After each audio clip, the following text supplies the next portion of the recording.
Bom, gente, num dia de chuva, que vem um tempo seco, sobretudo em tempos tão sombrios, é com pesar que nós abrimos a nossa mesa de debates, fazer do psicólogo nas políticas públicas, resistências em tempos de desmonte, comunicando a perda de um grande companheiro de nossas lutas, o professor Dr. Leandro Feitosa Andrade, da PUC São Paulo, que desenvolveu um importante trabalho no campo da igualdade racial e de gênero, e que foi coordenador pelo coletivo feminista Sexualidade e Saúde dos grupos de homens autores de violência contra as mulheres, fazendo com que eles fossem levados a refletir sobre a violência contra suas companheiras. Nesse sentido, ao invés de pedir um minuto de silêncio em sua memória, reafirmamos com força Leandro Feitosa Andrade presente. São tempos de muitas perdas e retrocessos, tempos sombrios, como já disse, de desmonte de políticas públicas, de ataque à dignidade humana, de reprodução do ódio, da ignorância e do medo, de intensificação da dominação política, econômica, ideológica e também militar sobre as classes populares. Mas são tempos que, sobretudo, celebram nossa esperança e nos convocam a lutar e resistir como aqui hoje. Assim, em nome do Nunca Abraço Campinas, declaro aberta a nossa mesa de debates e é com muito carinho e orgulho que convidamos dois grandes companheiros para compor a nossa mesa. A professora Maria da Graça Gonçalves, que em um dia de tanta dor, de perda de seu colega e amigo professor Leandro, encarou a estrada para vir compor nossa resistência conosco, reafirmando seu compromisso político e cuja trajetória e fala será para nós de grande aprendizado. Convido também a professora Juliana dos Santos Robert, membro do Nunca Abraço Campinas, que vem partilhar sua resistência cotidiana às políticas públicas na região de Campinas, enriquecer nosso debate.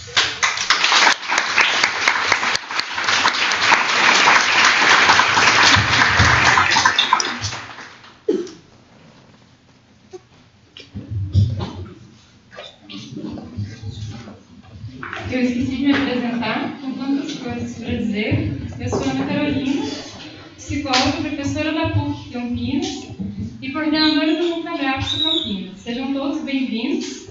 Eu sei que tem gente de muitas cidades aqui e eu agradecer por vocês estarem aqui conosco nessa tarde fazendo esse debate. Eu vou passar a fala primeiro para a professora Graça, que vai ter 30 minutos da exposição, depois a professora Juliana, e aí a gente passa para o momento do debate. Obrigada.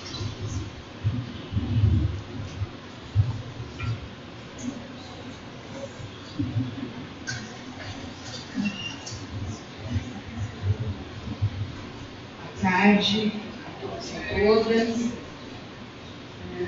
Eu quero agradecer o convite para estar com vocês. Quero agradecer a menção ao Leandro. É só nele que a gente está pensando hoje, nesse dia que para nós é muito triste, mas é como a Carol falou. A gente entendeu que estar aqui era de alguma forma continuar a mesma perspectiva de vida e de luta que o Leandro teve junto com a gente nesse tempo que esteve lá como professor da PUC. Então, eu me disso tudo que eu agradeço estar aqui e vou conversar um pouquinho então com vocês sobre o tema do debate que foi proposto e realmente se mostra de uma relevância muito grande.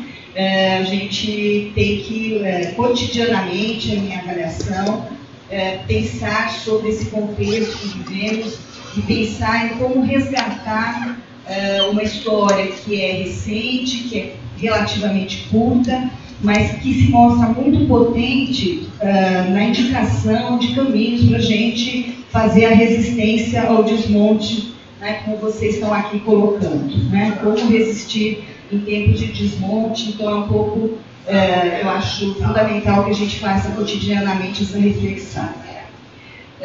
Eu começo a minha fala trazendo um pouco aqui alguns elementos para a gente pensar, de um ponto de partida, né, que eu acho que é fundamental, que sempre que a gente for falar do fazer da psicóloga, do psicólogo, que é o termo aqui, o fazer das políticas públicas, que é alguma coisa que vem nos desafiando, né, mais recentemente, a gente tem que fazer essa reflexão, esse debate, com referência sempre a um contexto de onde se passa a se fazer, o que ele representa, em que lugar ele se dá, para que a gente tenha uma perspectiva realmente crítica dessa inserção e do que ela pode significar. Nesse sentido, no meu modo de ver, não tem como falar do fazer da psicologia nas políticas públicas sem fazer discussão do que são os direitos sociais, como eles foram sendo conquistados e, de alguma forma, afirmados ao longo da história, o que eles representam na luta pela democracia, o que isso tudo significa na sociedade que vivemos, que é uma sociedade desigual, uma sociedade que se pauta numa produção, uma forma de organização e produção que gera desigualdade, que reproduz a desigualdade, que, portanto, tem essa marca fundamental que a gente só pode, que a gente não deve deixar de lado, que a gente deve considerar sempre que estiver refletindo sobre a prática cotidiana. Quer dizer, a nossa prática não se dá num abstrato, né? Além da concretude, da realidade que se põe desafiando o que a gente faz cotidianamente, a gente tem que entender a concretude de como isso é produzido historicamente e como a gente tem atravessando o cotidiano da nossa vida os elementos da desigualdade que compõem a nossa sociedade, pela qual a nossa sociedade é produzida e reproduzida. Então, claro, eu não vou entrar numa discussão teórica sobre isso, mas estou fazendo referência que a gente não tem como falar de atuação nas políticas públicas sem dizer que estamos numa sociedade de classes, sem dizer que estamos numa sociedade desigual, né, onde a desigualdade de classes é uma desigualdade fundante, né, e sem considerar todas as desigualdades que são produzidas na inter-relação com essa desigualdade de base.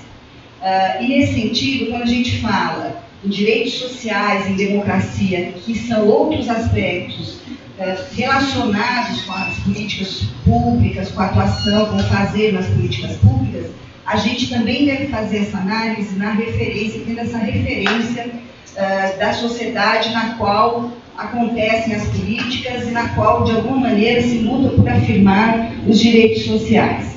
Então, eu acho que a primeira grande questão que está sempre presente é a gente ir analisando o que hoje representa a luta pelos direitos sociais. Que relação ela tem com a democracia? O que representa tudo isso na nossa sociedade? Né?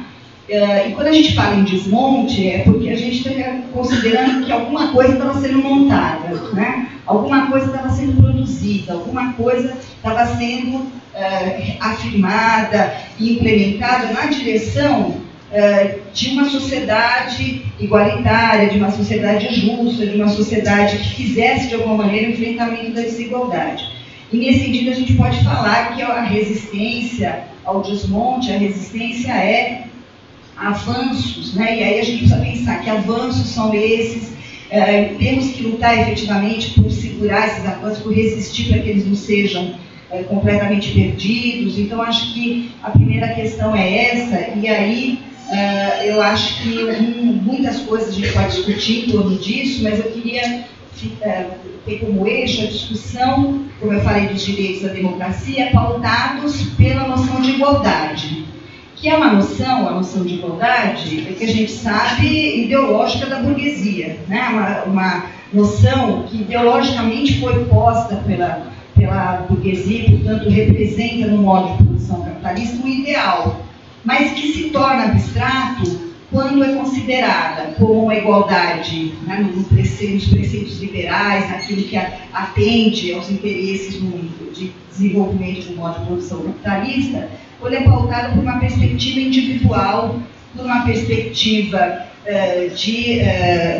como eu falei, liberal, uma perspectiva de que é uma igualdade de saída. Né? Então, as pessoas nascem iguais, as pessoas são iguais, naturalmente iguais, e essa igualdade tem que ser, de alguma forma, reafirmada cotidianamente por cada indivíduo na conquista, né, dos seus direitos, que também são vistos como direitos individuais. Essa é uma primeira noção de igualdade. E eu estou falando disso, não é nenhuma novidade, mas para mostrar que muitas vezes, quando a gente fala em sociedade igualitária, quando a gente fala da luta por direitos, quando a gente fala de igualdade, não necessariamente a gente está falando de direitos sociais, né? A gente pode estar ainda no âmbito de uma ideia liberal de igualdade, que é todos os indivíduos são iguais. Mas o que quer dizer isso? Todos os indivíduos são iguais. Como é que historicamente isso foi sendo modificado? Porque historicamente, no próprio desenvolvimento do capitalismo, a gente tem uma outra ideia de igualdade que vai aparecendo, que é a igualdade que eu chamo de chegada. Todos têm que chegar numa vida igual, em dignidade, em acesso a direitos, em garantia do mínimo necessário para viver, né? Então, isso é diferente da ideia liberal de igualdade, que é de saída e que se apoia na meritocracia, cada um tem que se esforçar para conseguir, né? Isso é diferente quando a gente pensa numa igualdade de chegada, que é assumir que a sociedade deve garantir para todos os seus sócios, porque os indivíduos todos são sócios da sociedade, as mesmas condições dignas de vida. Mesmas não quer dizer exatamente iguais, todo mundo do mesmo jeito, mas quer dizer que todos terão acesso àquilo que é necessário para a sua existência digna, para a sua felicidade, para a sua realização. Isso que eu chamo de igualdade de chegada. Estou fazendo essa comparação para a gente refletir sempre que falar em direitos não é uma coisa simples, né? Porque muitas vezes a gente fica preso, capturado pela ideia liberal de direito e direito individual. E deixa de perceber que a noção de direitos sociais ela vai sendo uma conquista histórica dentro do capitalismo, com as suas contradições, né? Uma conquista histórica na direção de afirmar essa igualdade de chegada, né? Então, os direitos sociais, a gente sabe, vão sendo afirmados, vão sendo reconhecidos em função da luta dos trabalhadores contra a opressão, contra a exploração do capital, ou seja, contra a desigualdade que é intrínseca ao capitalismo, né? Então, quando a gente aponta que os direitos sociais devem ser defendidos, a gente já está apontando uma outra direção, a uma certa noção de igualdade que implica, sim, na implementação de políticas públicas sociais, para que eles sejam efetivamente alcançados. Aí a gente muda o foco na ideia da meritocracia, de cada um tem que conseguir o seu esforço próprio, para uma ideia de que a sociedade como um todo deve garantir as condições, os mecanismos para que todos os indivíduos alcancem essa vida digna e alcancem os seus direitos. E isso coloca no Estado um papel diferente, o papel de efetivamente criar essas condições, de alguma forma enfrentando ou representando, né, enfrentando as contradições que estão na sociedade. Então, por isso, a ideia de igualdade, a ideia de direitos, ou melhor dizendo, a ideia de direitos sociais, a ideia da democracia vão se juntar com a ideia de igualdade. Essa igualdade que a gente precisa alcançar, né? Por isso, esse é um campo que são questões que atravessam o campo das políticas sociais. O que a gente está chamando de políticas sociais? As políticas que vêm para implementar, para garantir direitos sociais. E aí, na nossa história, a gente sabe que isso é relativamente recente com essa concepção. E, além de recente, a gente está vendo, pelos últimos acontecimentos, o quão frágil ainda são essas noções, essas conquistas sociais, numa perspectiva de civilização, né? De civilização que é para além, né, de cada um, de cada sociedade, é pensar o que a gente quer enquanto projeto de sociedade. Qual é a maior ou a melhor condição possível para todos os sócios da sociedade, né? E a gente percebe pelos últimos acontecimentos, por isso que eu falava em avanços e a gente fala em desmonte agora, né? O quão frágil foram as conquistas, inclusive porque elas estão, claro, referidas a interesses objetivos concretos da sociedade, né? E também estão acompanhadas por concepções que são frágeis exatamente por causa da nossa história. O que faz com que a nossa democracia também seja frágil e a gente veja ela tão ameaçada nos dias de hoje, né? Então, que história é essa? Aí a gente tem que começar a olhar a nossa história de um país periférico no capitalismo mundial, de um país onde a luta dos trabalhadores sempre foi, de alguma forma, dificultada e mais complexa no sentido de enfrentar uma realidade econômica diversa, né? Onde a organização dos trabalhadores teve alguns momentos de fortalecimento, mas também teve momentos de combate a essa organização em função da realidade econômica do país. Então, a gente sabe que todas as situações de crise, de desemprego, são atravessamentos para a organização dos trabalhadores, né? Então, a gente tem uma sociedade cuja história de país periférico no capitalismo mundial traz uma série de entraves e dificuldades exatamente para a afirmação dos direitos, para a afirmação dessa perspectiva igualitária de sociedade, para a organização das lutas em prol dessa transformação, né?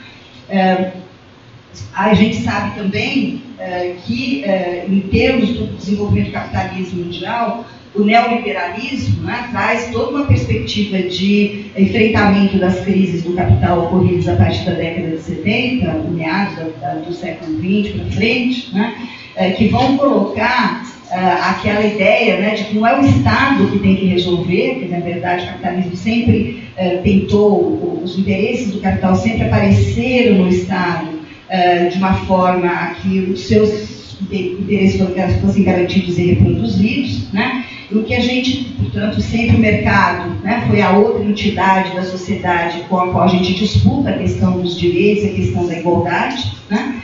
Mas a gente, nos tempos chamados neoliberais, que também não vou falar disso exatamente, mas é só para a gente ter a referência, né?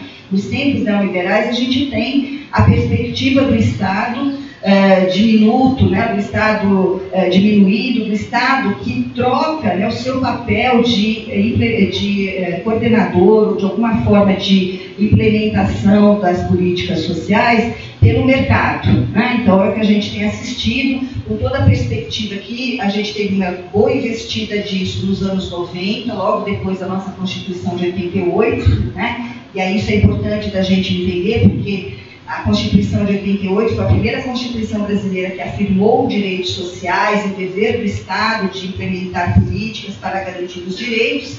E na década de 90 a gente tem uma investida neoliberal que tira exatamente do Estado esse papel e dificulta todas as lutas pela implementação das políticas sociais, né? A gente tem vários exemplos disso. E a gente tem agora uma nova investida com o golpe impetrado contra o presidente Dilma em 2016, de reafirmação, e aí a gente sabe que tem uma polêmica aí, né? O quanto que o neoliberalismo estava sendo enfrentado no Estado, acho que é uma boa discussão, mas o que eu quero dizer é que, em relação a isso, acho que a concordância é maior. A gente tem uma investida muito violenta do neoliberalismo a partir de 2016, com, de novo, né, a ideia de um Estado que não se responsabiliza por políticas sociais, é isso que é o desmonte que nós estamos falando, né, com o ajuste fiscal que tira recursos das políticas sociais, com a privatização, as privatizações todas, que vendem, né, todas as entidades públicas, as empresas públicas que de alguma forma poderiam estar associadas ao financiamento das políticas sociais, né? Então a gente tem assistido uma investida violenta desde 2016 que reafirma os preceitos neoliberais e enfraquece o Estado, e por isso a gente fala em desmonte das políticas sociais, né? Então esse processo a gente tem sempre que ter em vista, porque mesmo que ele tenha diferença, se a gente pegar a década de 90, os anos 2000, os anos 2000 no seu início, depois, agora, enfim, se a gente for analisando, a gente percebe que o que se passa no cotidiano das políticas sociais, as possibilidades de ação, as possibilidades de financiamento, as possibilidades de organizar a complexidade que está prevista nas políticas sociais. Se a gente for olhar só na ponta, a gente não dá conta de entender o que se passa, né? Porque o que acontece nessa ponta do atendimento, da organização das políticas, do seu financiamento, é resultado de um processo mais amplo de disputa por projetos diferentes, um projeto, para simplificar bastante, mas só para a gente poder refletir um pouco, né? Um projeto que defende a igualdade, aquela liberal, individual, da meritocracia, e que condena, por exemplo, o Bolsa Família, que deixa as pessoas sem trabalhar, e que alimenta a vagabundagem das pessoas, e que é contra as cotas, porque as pessoas não se esforçam, e que é contra as vagas das universidades públicas, porque afinal as pessoas que têm dinheiro têm que pagar, e porque é contra o SUAS, porque afinal as pessoas têm mais é que ter emprego, trabalhar e se defender e não ter caridade do Estado. Quer dizer, vejam quanto das falas que a gente está ouvindo agora, que reproduzem falas históricas, né, da gente, o quanto elas se pautam numa ideia de igualdade, mas uma igualdade que terá que ser conquistada individualmente por cada um, com seus méritos próprios, né? Em contraposição, uma outra ideia, que é a ideia de uma igualdade, como eu falei, de chegada, onde o Estado e as políticas sociais, o espaço, na verdade, público, em contraposição ao mercado, né? O espaço público tem que garantir o atendimento da população em todos os seus direitos. Não por caridade, não porque são carentes, mas porque a gente passa a perceber a população como sujeito de direitos, né? Então, esse é um embate que está posto na nossa sociedade, que se aguçou nos últimos anos e que vai bater no cotidiano da nossa prática e em relação ao qual a gente tem que sempre fazer essa reflexão, né? Se a gente olhar para a história da psicologia, eu ia citar aqui, não sei como está meu tempo, porque, na verdade, eu acho que nem preciso, mas era só para a gente ir concretizando. Quando a gente fala do desmonte, fala de quão grave é o que está se passando hoje no país, né, na linha do desmonte, a gente percebe, assim, tem uma lista, hoje mesmo eu estava retomando isso e fui acrescentando mais coisas, tem uma lista imensa do que é o desmonte, né? Desde as grandes questões lá, da PEC do fim do mundo, que cortou gastos com educação e saúde, né? A reforma trabalhista, as tentativas de reforma previdenciária, que são as grandes reformas que vão nessa direção de solapar direitos, de negar direitos, mas a gente assiste cotidianamente a desmontes no miudinho ali das coisas, como arduamente foram organizadas para atenderem os direitos, como elas estão sendo desorganizadas. Só para dar exemplos, a gente teve mudança na lei da adoção. Gente, lei da adoção, tinha alguém lá só de plantãozinho esperando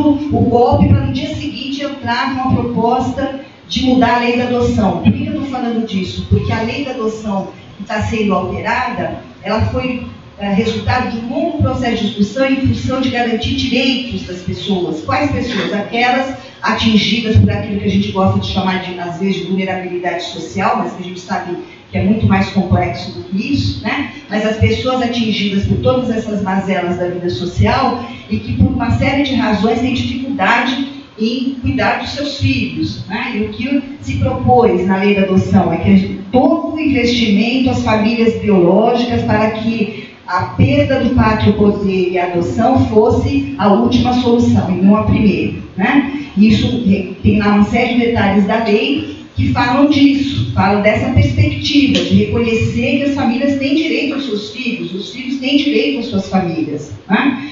E aí, de repente, você muda o tempo em que as crianças podem ser adotadas, você facilita a adoção por estrangeiros, quer dizer, você muda a forma de avaliação do processo de adoção. Para quê? Para simplificar, para rapidinho você dar um jeito e tirar as crianças das suas famílias para serem adotadas. Por quê? Porque isso também diminui a responsabilidade do Estado em garantir vida digna para as famílias dessas crianças. Eu vejo como as coisas estão relacionadas. Então, parece um detalhe, mas não é, né? É o desmonte acontecendo em muitas situações. Eu não preciso falar, porque vocês sabem, do desmonte da atenção básica, do desmonte do SUAS, do programa, como chama aquele? Infeliz, Criança Feliz, né? O programa infeliz que chama Criança Feliz, que volta, quer dizer, que ele consegue trazer ali, rapidamente, tudo aquilo com que o SUAS lutava contra, para fazer rupturas, né? O SUAS vem para dizer, não devemos ter políticas assistencialistas, a assistência social é um direito, não é caridade, não é uma questão de primeiras damas, é uma questão institucional, de uma política implementada por um sistema, não deve ser pontual, tem que ter pegar a população, o território, a família, e aí junto a criança, e aí vem a criança feliz e derruba tudo isso, e lá desestabiliza, desestrutura, ou tenta desestruturar todo o trabalho que os SUAS vem fazendo, né? E aí, sei lá, a gente pode pegar inúmeros exemplos esses das políticas mais estruturadas e que vão sendo atacadas, né? Mas exemplos também de concepções, porque a gente estava num processo, né, de avanço nos direitos sociais, que ainda precisava de muita coisa, né, para ser alcançada. Tanto que alguns dos direitos a gente, de alguma forma, tinha estruturado em sistemas, os SUS, os SUAS, que conseguiram, né, nas suas lutas, uma organização maior. Mas a gente sabe que tem situações emergenciais, situações graves na nossa sociedade que precisam de ações e políticas diretas, que a gente reuniu sob a rubrica dos direitos humanos. O que está lá nas políticas de direitos humanos? A igualdade de gênero, igualdade racial, o fim da tortura e da crueldade nas prisões, nas instituições de abrigamento, de asilamento. Então, que são as situações extremas, que não estão ainda, ia demorar muito para serem garantidas pelas políticas mais, digamos, regulares, entre aspas, né? E aí a gente tem todo um conjunto de políticas de direitos humanos que tinha uma razão de ser, a razão de atacar mais diretamente, conseguir ali um resultado mais rápido, né? Que se permitisse uma articulação com as políticas mais sistêmicas, né? Isso foi a primeira coisa que o golpe derrubou, né? A Secretaria de Direitos Humanos, as Secretarias das Mulheres, Secretarias de Igualdades Raciais. Então a gente está vendo assim, muitos exemplos de que o desmonte não é pouca coisa e não é brincadeira. É uma outra concepção que vem com tudo, claro, alimentada por uma perspectiva de ajuste econômico, ajuste fiscal, de perspectiva que, na verdade, faz o quê? Faz um enfrentamento, e aí que eu queria, para ir terminando, né, dizer para vocês, um enfrentamento de uma perspectiva que, se não era revolucionária, né, e aí é toda a discussão, ela, de alguma forma, alterou a estrutura da sociedade brasileira nos anos 2013 em diante, estou falando dos governos Lula e Dilma. Né? Não foi revolucionária, mas alterou. Alterou e mexeu naquilo que não se mexeu nunca na história do Brasil, que é a estrutura de desigualdade, que se colocou como horizonte a atendimento de direitos sociais, pela primeira vez na história do Brasil. Pensando direitos sociais na sua universalidade, outro conceito que a gente às vezes repete lá no SUS, não sei o que a gente não se dá conta como ele é importante. A universalidade que mostra uma concepção, essa dos direitos de chegada, que eu falei, da igualdade de chegada. Por isso tem que ser universal, porque todo mundo tem que chegar lá. Não é um ou outro, né? Todo mundo tem que chegar lá. Então a universalidade é fundamental.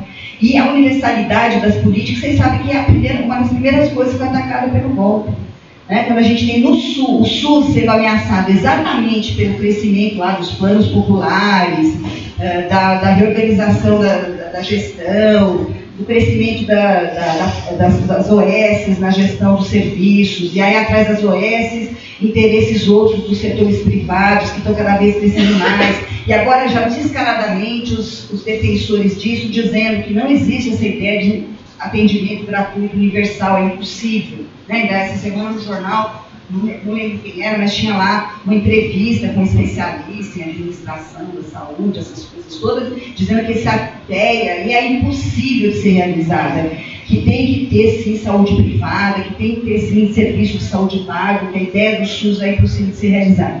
Então a ideia da universalidade é outra que é combatida a todo momento. Né? Então acho que são esses elementos que a gente tem que fazer a reflexão e perceber que sem a gente explicitar, a gente não terá uma sociedade democrática. Quando a gente fala em democracia, de qual igualdade a gente está falando? Igualdade de participação. O que afeta a igualdade de participação? E aí a gente tem muitos outros elementos que a gente deve considerar. A nossa desigualdade, que é uma desigualdade de classes, ela é também uma desigualdade de raça. Ela é também uma desigualdade de gênero. Ela também tem outras desigualdades que devem ser consideradas e enfrentadas, porque isso traz a particularidade da nossa história.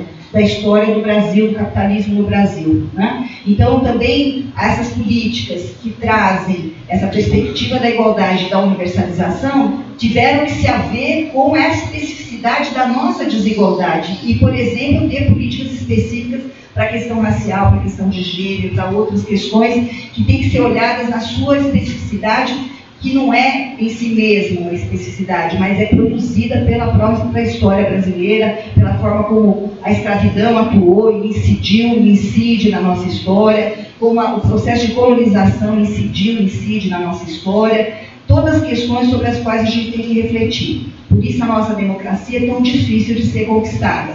Por isso a nossa democracia é frágil. Não é porque o povo brasileiro assim não é de nada, né? Como muitas vezes certas concepções que se veiculam por aí, comparando o Brasil com a Suécia, a Noruega, nada contra, enfim, cada um vive a sua vida, mas assim, o que o Brasil representa nessa relação? Né? O que faz o Brasil ser um país que comparativamente é chamado de atrasado, ou de incompetente, ou disso, ou daquilo?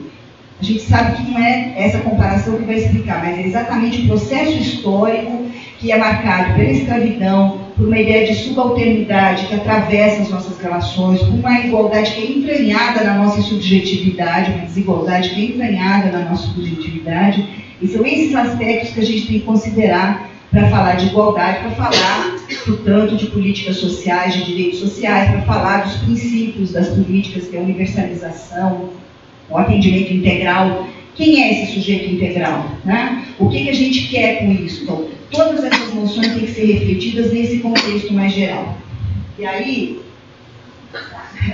nos meus 5 minutos aqui, vou falar brevemente de como tem sido a psicologia, depois a Juliana traz a experiência, né, da prática, mas historicamente, como é que tem sido a psicologia nesse lugar? E a gente tem uma história de profissão que foi durante muito tempo subsidiária de outras áreas no campo social, né, que não era protagonista no campo social, durante um período, porque ela não era nem profissão regulamentada ainda, né, até a década de 60 a gente era só um saber utilizado por outros profissionais, mesmo aqueles que praticavam psicologia, praticavam como estudiosos da área e ofereciam esse saber, por exemplo, aos médicos, aos educadores, aos administradores, para estabelecerem classificações das pessoas, avaliações das pessoas, para poder predominantemente, a gente sabe que não é só isso, mas predominantemente colocar, né, a pessoa certa no lugar certo, saber como deve formar as classes na escola, e a gente sabe que a psicologia, durante um bom período, com a sua visão do indivíduo fora do contexto, com a sua visão liberal de indivíduo, né, que predominava, a psicologia oferecia esse saber para outros profissionais trabalharem nas áreas no campo social, né? Na década de 70, isso é bastante criticado pela própria categoria, e parcela da nossa categoria vai buscar outras formas de inserção social. É um período onde as políticas sociais são quase inexistentes, né? O período da ditadura, onde as políticas sociais são tecnocráticas, então elas não requerem quase nenhum trabalho social, né? Não precisa de trabalhadores sociais para desenvolver as políticas, as poucas políticas sociais desenvolvidas durante a ditadura, que é basicamente massificação da educação, né, e uma ou outra questão que se resolvia, mas muitas outras questões sociais ficaram sem solução no período da ditadura, que é quando crescem as cidades, quando surgem uma série de questões, né, na relação com a cidade, que hoje estão explodindo para todo lado, né? A questão da moradia, a questão da educação infantil, das creches, né? Todas as questões que vão aparecer, mas que não têm resposta de políticas sociais no período da ditadura. Mas uma parcela da psicologia, que ficou conhecida como a psicologia comunitária, vai atuar nesse campo, tentando dizer, a psicologia não é só aquela que faz adaptação, não é só aquela que faz um trabalho com o indivíduo muitas vezes fora da instituição, que era um espaço de trabalho possível. A psicologia pode fazer um trabalho junto à população, pode fazer um trabalho junto a comunidades. E foi uma experiência importante para a nossa história. Por quê? Porque foi um exercício de alternativas a um modelo hegemônico, que era o modelo do negócio particular, né, do profissional liberal, era um ensaio, vamos dizer assim, de uma ação mais institucional, mas que não era institucional porque não existiam essas instituições das políticas públicas, né? Não numa quantidade, numa amplitude que pudesse abarcar o trabalho dos psicólogos e psicólogas. Mas essas coisas se juntam, na verdade, exatamente na luta pela democratização, pelos direitos sociais na Constituição e pelas lutas na década de 90, que vão contar com muitos psicólogos e psicólogas no SUS, lutando pela implementação do SUS, para pensar práticas alternativas àquelas tradicionais que a psicologia conhecia. Por que alternativas? Porque o SUS pretende outro tipo de clínica, por exemplo, né? Não é a clínica do indivíduo, não é a clínica da patologia, não é a clínica simplesmente, né, do consultório que tira o indivíduo da vida social para cuidar, tratar dele de alguma maneira. É outra clínica, é a clínica ampliada, da escuta, da inserção do sujeito no contexto social, da consideração dos aspectos psicossociais da sua vida. Isso começa a ser exercitado na década de 90. Muito disso inspirado até nos trabalhos lá da psicologia comunitária, né? Uma outra maneira de fazer psicologia. Isso ganha força, vai aparecer também no trabalho com crianças e adolescentes, na década de 90, o ECA é promulgado, aí tem toda a luta pela implementação do Sistema de Proteção Integral Criança e Adolescente, e aí nós temos a psicologia pensando o que é o trabalho socioeducativo, como educar, como cuidar dos jovens, das crianças e dos adolescentes como futuros cidadãos, e não alguém que tem que ser ou tutelado ou punido pelo Estado, mas alguém que tem que ser educado para a vida social, num processo participativo, num processo de respeito a cada indivíduo como sujeito de direitos. Então foram experiências que começaram na década de 90 e que se aprofundam a partir de 2003. Por que a partir de 2003? Porque se amplia o espaço do trabalho social. Isso a gente não pode perder de vista. O trabalho profissional de psicólogos e psicólogas se amplia a partir de 2003, com a ampliação do SUS, com a criação do SUAS, com a criação de inúmeras políticas, aquelas que eu falei, de garantia de direitos sociais, nas áreas mais sistêmicas, mas também na discussão da igualdade de gênero, na igualdade racial, no enfrentamento das questões de segurança, no enfrentamento das questões da comunicação, da defesa civil, uma série de outras áreas que vão aparecendo como demandando o trabalho da psicologia para a garantia de direitos sociais. Então, é importante que a gente perceba que nós temos, paralelamente a uma história difícil de luta por direitos sociais, uma história interessante de profissão. Uma história de profissão que, de alguma forma, sempre esteve lá dizendo que pode ser diferente, né? Pode ser diferente quando lutava contra a ditadura e por direitos e pela democracia. Pode ser diferente quando, na década de 90, dizia vamos implementar o trabalho socioeducativo, o trabalho psicossocial. Diferente quando, a partir de 2003, regaçou as mangas e foi, né, ocupar os postos de trabalho do SUAS e de muitas outras políticas para fazer valer direitos sociais. Então, é isso que nós temos para enfrentar o desmonte. É assim que eu queria terminar. Nós não estamos do mesmo jeito que a gente estava em 88. A gente está em 2018, 30 anos da nossa Constituição. E aí nós temos mais elementos para enfrentar o desmonte. Esses elementos passam por continuar fazendo o que a gente está fazendo. Clínica ampliada, trabalho socioeducativo, acolhimento, acompanhamento. A gente está numa discussão, vocês conhecem, ela já não sendo divulgada, de que mais do que falar em áreas de trabalho, ou abordagens teóricas, ou clientela com a qual eu trabalho, a gente tem que falar em processos de trabalho.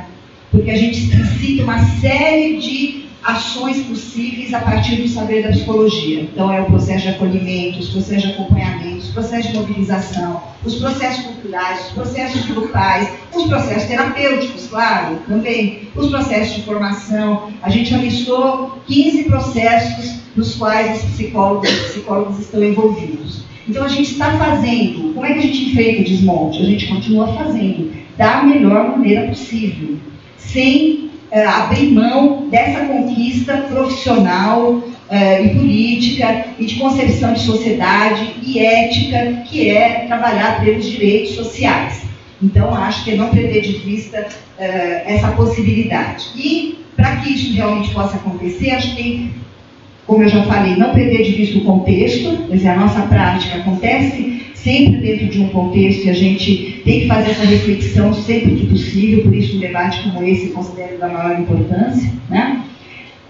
A gente tem que saber que o espaço social, da organização social, os coletivos, sejam quais forem, nos quais a gente pudesse inserir, é a forma da gente fazer o enfrentamento, né, no sentido de ter projetos que não sejam individuais, mas sejam também projetos coletivos. Né? Então, toda a forma de organização em entidades, em partidos, em sindicatos ou em coletivos de qualquer ordem que a gente considere importante, são possibilidades que a gente tem de fazer o enfrentamento e de não perder essas duas perspectivas a que eu me referi. A perspectiva de que nós estamos fazendo, sabemos fazer e podemos melhorar, e a perspectiva de que o contexto é adverso, mas nós vamos enfrentar. Né? Então, acho que é isso que eu queria deixar, né? Um apanhado aí de elementos que devem ser considerados, de elementos que estão presentes na nossa história e, portanto, estão atravessando a nossa prática e que, ao mesmo tempo que nos deixam perplexos, né, pela quantidade de desmonte que a gente está assistindo, também podem nos fortalecer para fazer o enfrentamento e não abrir mão de uma sociedade justa, igualitária, democrática, realmente transformada. Obrigada.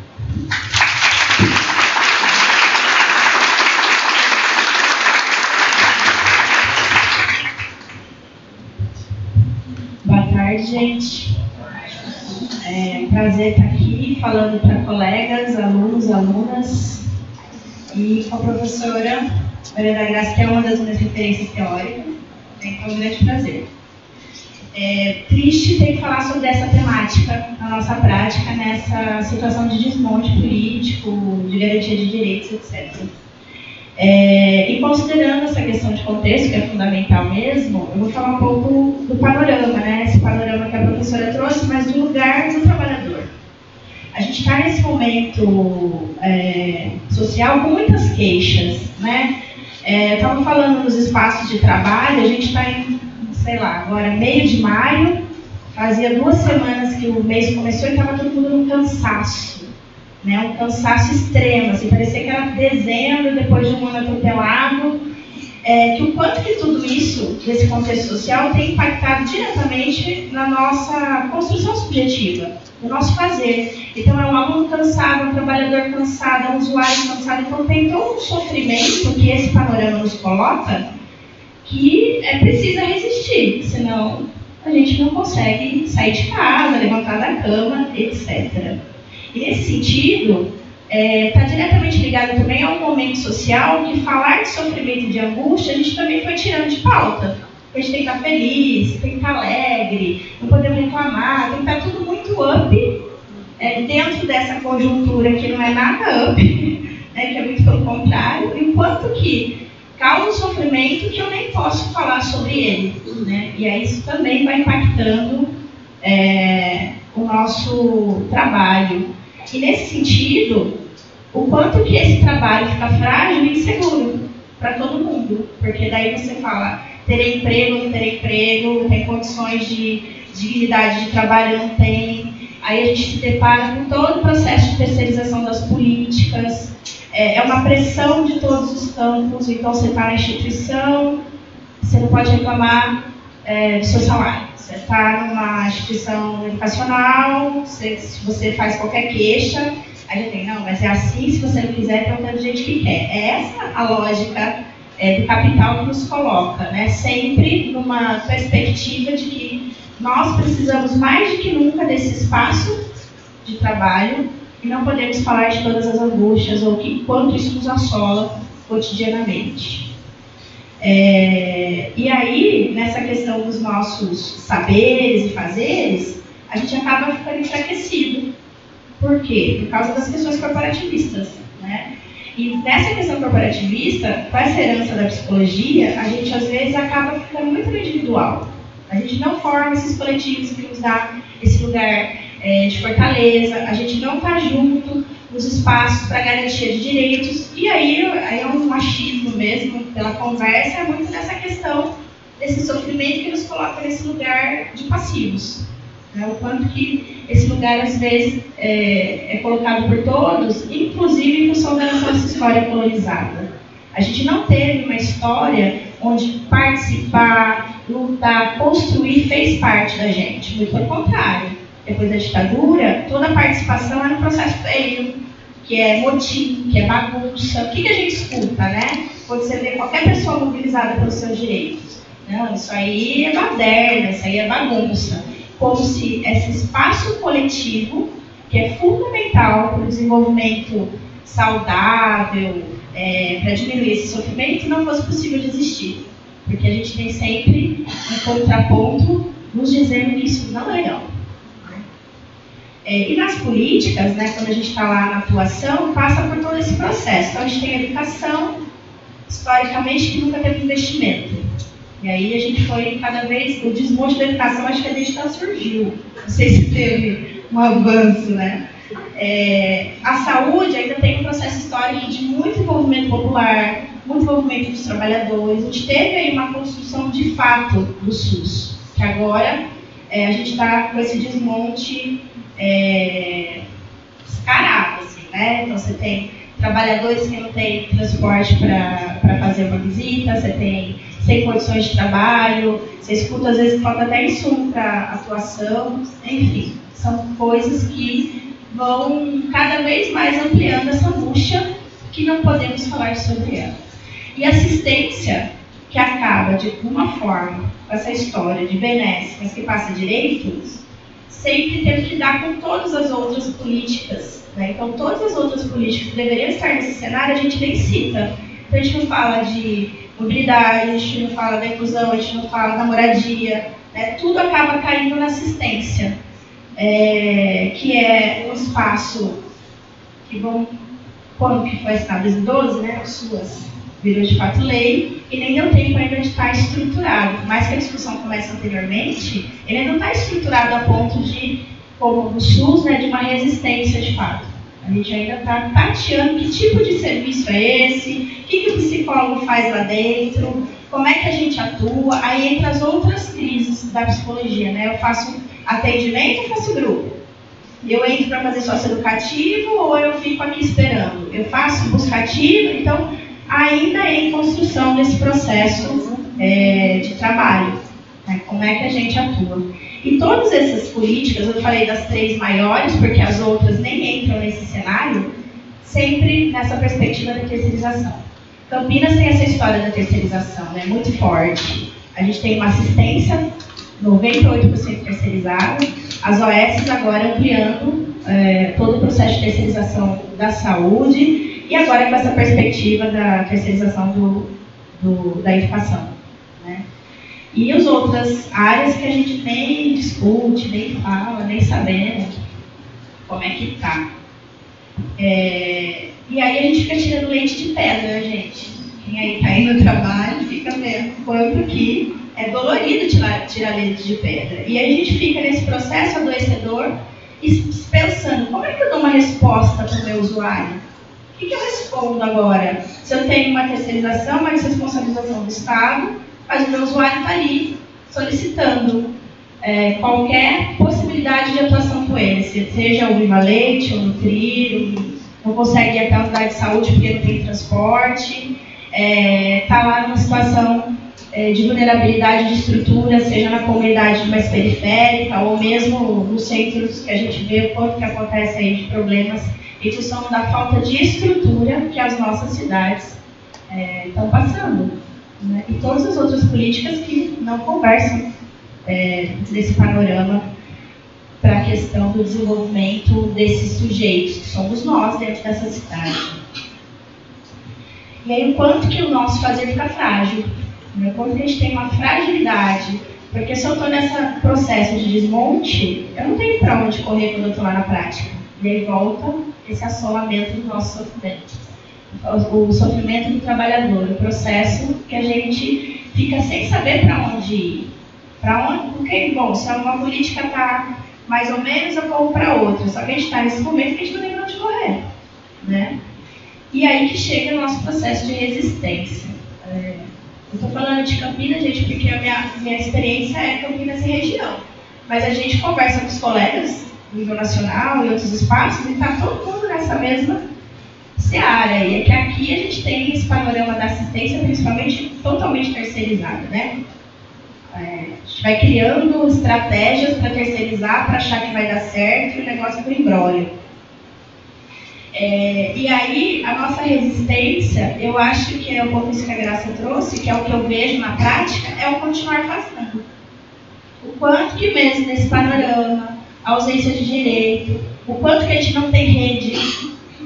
Por um lado, a gente tem uma potência que é a rede das pessoas, né? Então, a gente se fala entre pessoas. Mas essa rede de pessoas fragiliza muito mais a política, porque daí eu não tenho uma rede de serviços. Porque eu não preciso ligar para um lugar e falar, olha, Juliana, eu deveria ligar e a condição está dada para o meu usuário. Só que a gente sabe que não é assim que acontece. E tem a ver um pouco com esse desmonte. Então, no mesmo lugar que a gente avança enquanto rede de pessoas, a gente fragiliza a política porque deveria ser uma rede de serviços, né? Isso também, mas só dessa tentativa e dessa manutenção do nosso trabalho já é um processo de resistência. Essa crença que a gente tem na garantia de direitos, essa crença que a gente tem condições de fazer a transformação, que a gente tem condições de estar junto com os nossos usuários para fazer a diferença na vida deles. E fazemos, e de fato fazemos. E aí tudo isso é resistência. A gente não pega todo esse panorama de sofrimento que nos assola também diariamente e fala, não, vamos ficar em casa, né? Não vou falar lá mesmo que seja na rede de pessoas, a gente continua. A gente tem esse processo de atitude.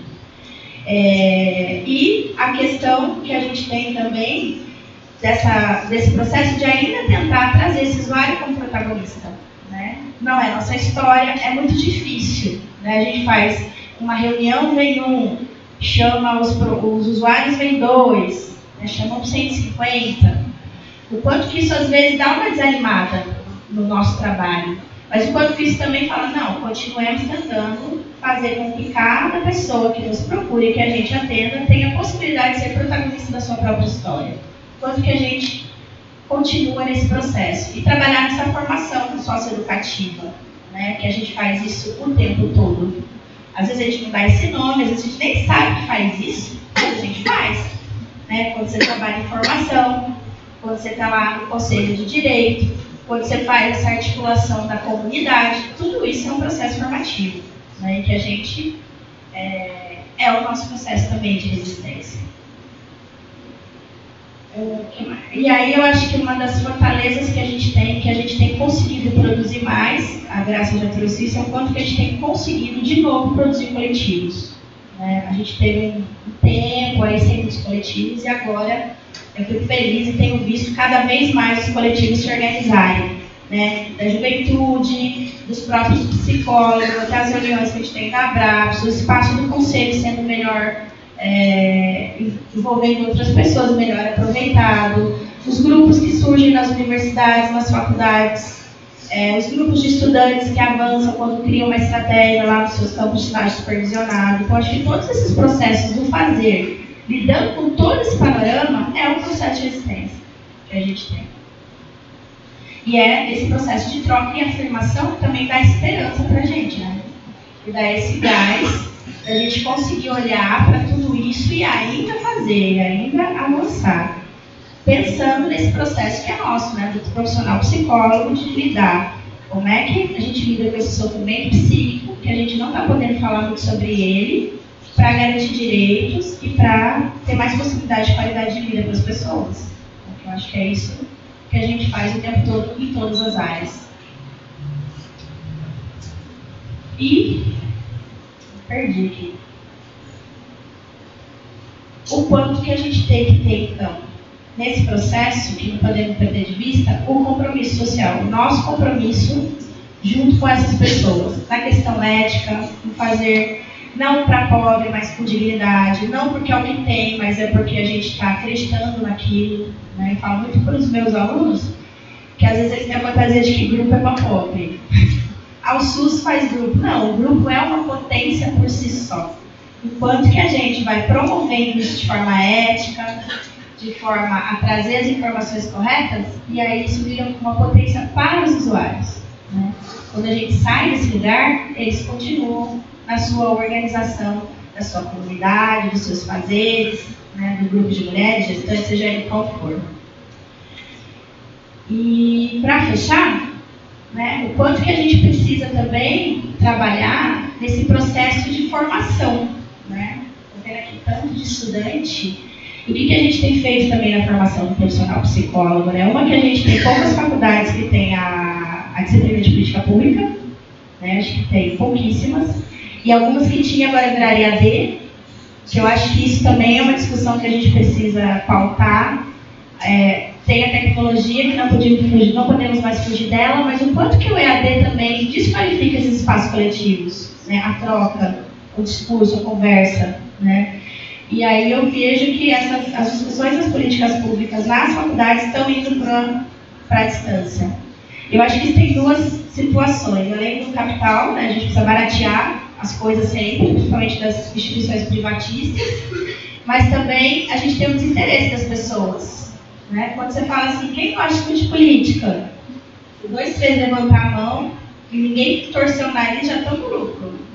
Porque a gente tem essa história de trabalhar a politicagem, não a relação política, que é visceral na nossa vida, que faz parte da construção do nosso cotidiano, de relações de poder, de relações de trabalho, né? Todo que a Maria falou que é legal, o processo de trabalho. Né? Eu estou lembrando de 2 grupos que eu estou acompanhando que estão nesse momento discutindo o processo de trabalho. Né? Enquanto que isso faz sentido nesse processo de desmonte. Então, que lugar é o meu? Como é que a gente atua nesse lugar? Como é que esse lugar garante ou não o direito, mesmo tendo uma missão lá bonitinha, organizada? Né?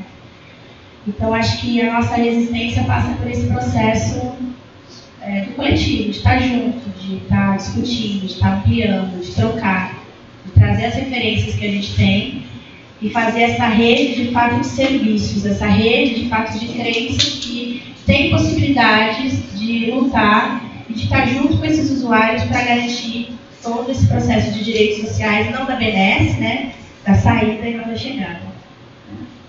Acho que é isso, gente. Vamos abrir aí e a gente vai conversando.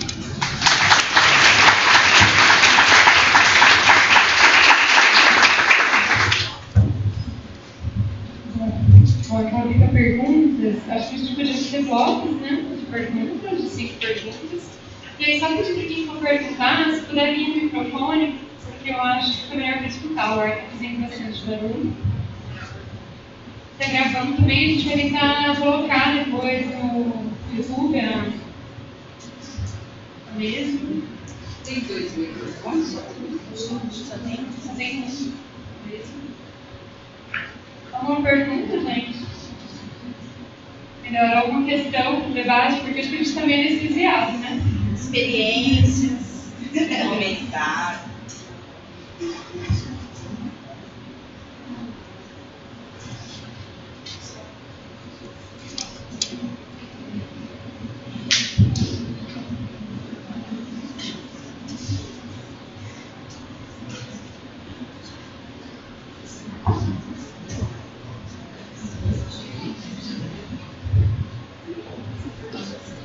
Boa tarde a todos e a todas. Meu nome é Sibeli Sanches, sou psicóloga, atuo na Médica Complexidade em Sumaré. Obrigada, Graça, obrigada, Ju, pelas palavras. E a Juliana trouxe a fala sobre a participação de usuários, né?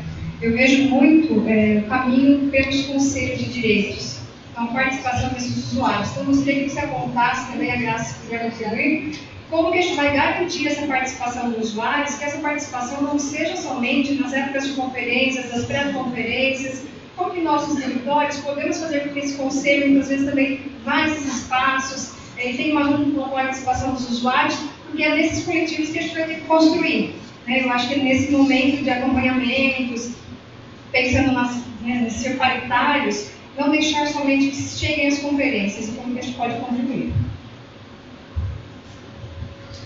Alguma outra questão, gente? Vou passar para a minha visão.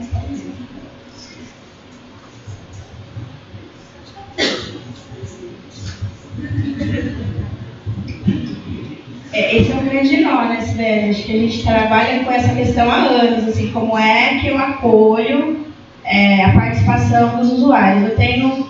Eu acho que tem essa questão histórica, que não faz parte da nossa história participar, né, e que a gente precisaria trabalhar isso na educação, porque quando a gente tem crianças e adolescentes que passam por alguma formação, às vezes nas instituições de contraturno, que tem uma visão mais de colaborar com essa perspectiva, eles participam, né? Mas eu acho que um grande gargalo que a gente tem, quando eu estava lá no Conselho de Assistência, é que assim, a gente faz a reunião das 8 às 5, de segunda a sexta. Ninguém trabalha, ninguém estuda, né? Fica sempre na perspectiva do melhor horário para o trabalhador e não para os usuários, de fato. A gente não rodizia horário, a gente não pensa numa perspectiva de fim de tarde, sábado, de manhã, sei lá.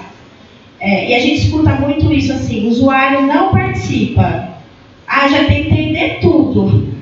Como assim? De tudo das 8 às 5 não é de tudo, né? Então, acho que passa por um processo formativo e passa por essa perspectiva de verdade, tentar achar um caminho de participação e não falar, venham, né? Como se fosse simples. Porque se você fala assim, então vamos marcar fim da tarde, os próprios conselheiros falam, mas não era o horário de trabalho. Pelo menos essa foi a minha experiência de um espaço criança e adolescente, da assistência.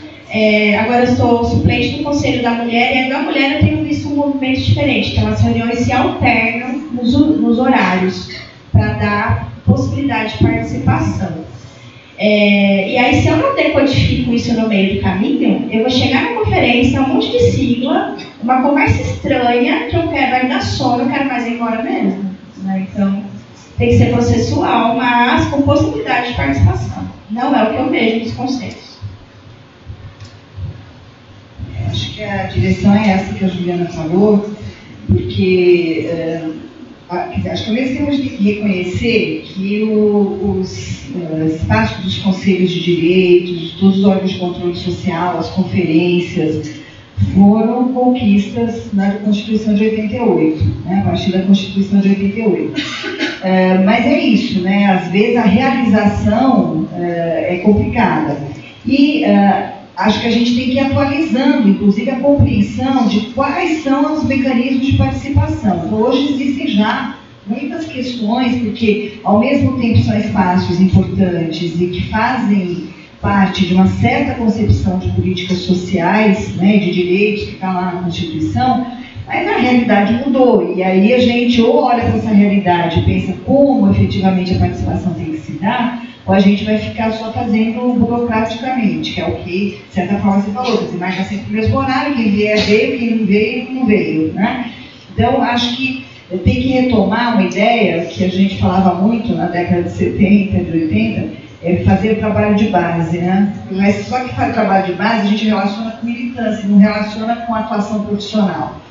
E aí vem uma questão que eu sempre penso, num certo sentido, trabalhar nas políticas sociais é um tipo de militância, né? Por que é um tipo de militância? Porque, assim, requer que a gente tenha posição, requer que a gente acredite no que está fazendo, requer que a gente tenha certa flexibilidade e estabeleça, para além das metas e objetivos que o próprio trabalho tem, a gente tem que ter os nossos, que não são ser individuais, nem devem, né? Mas ser de algum projeto ao qual a gente adere. E isso faz com que a atuação tenha um certo nível de militância nesse sentido. E aí, é claro, se eu tiver disponibilidade de fazer uma reunião eventualmente no outro horário, vai ser formal.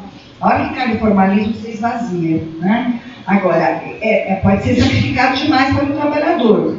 Então, tem que pensar como não ser um sacrifício a mais para o trabalhador, né? Como o próprio trabalhador, percebendo a importância disso, conquista esse espaço, como o próprio conselho se organiza para viabilizar. Essas coisas todas têm que ser ditas frequentemente e requer, é um espaço, deveria ser, muitas vezes não é, também já conheço pesquisas que mostram isso, os conselhos deveriam ser espaços de formação, e não se supõe que a pessoa já sabe tudo, e claro, o que já sabe, porque tem interesses específicos, porque vem representar alguém que já passou na frente, já tem lá a sua maior clareza do que quer, não ensina os outros, vamos dizer assim, você acaba fazendo a participação ficar vazia, esvaziada, isso desanima as pessoas também. Então são muitas coisas que a gente tem que olhar, né? Acho que a gente tem, como alguém da psicologia, a gente tem que estudar o que é participação. Quando que as pessoas se sentem participando?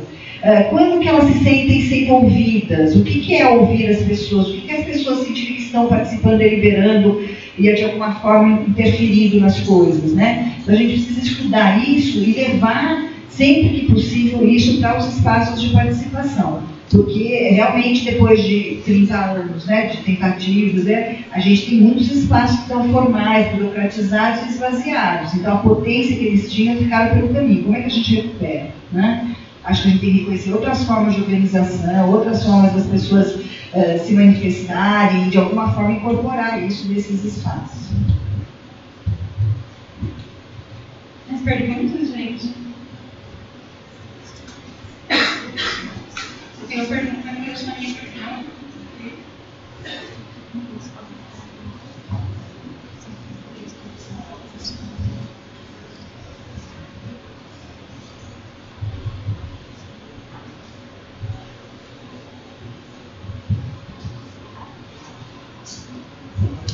Boa tarde, meu nome é Gabriel, eu sou estudante do 7º semestre de Psicologia e, atrelado a isso que vocês estavam discutindo sobre a participação, eu queria saber um pouco de vocês, mais como você falou da terceirização, da assistência em Campinas, né, a gente compara o número de ONGs com o número de CRAS e FES, de como que é feito esse reconhecimento do trabalho do psicólogo enquanto identidade, dele poder afirmar, eu sou trabalhador do SUS e não da ONG X. Então, eu queria saber como que funcionam esses processos de reconhecimento dentro do âmbito do trabalho e a níveis macro de conceito.